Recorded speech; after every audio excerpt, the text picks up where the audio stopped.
Welcome to All-in-One YouTube channel. After update, you can set up OCI API key only in new way. Let's see how to set up it.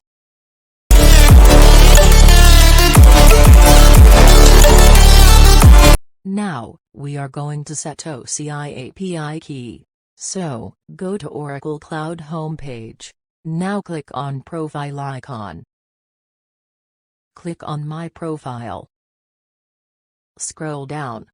Click on API keys. Click on Add API key. Click on Download Private Key. Rename download file name as OCI_private_key.pem. Click on Download. Click on Add. Click on Copy. Click on Close.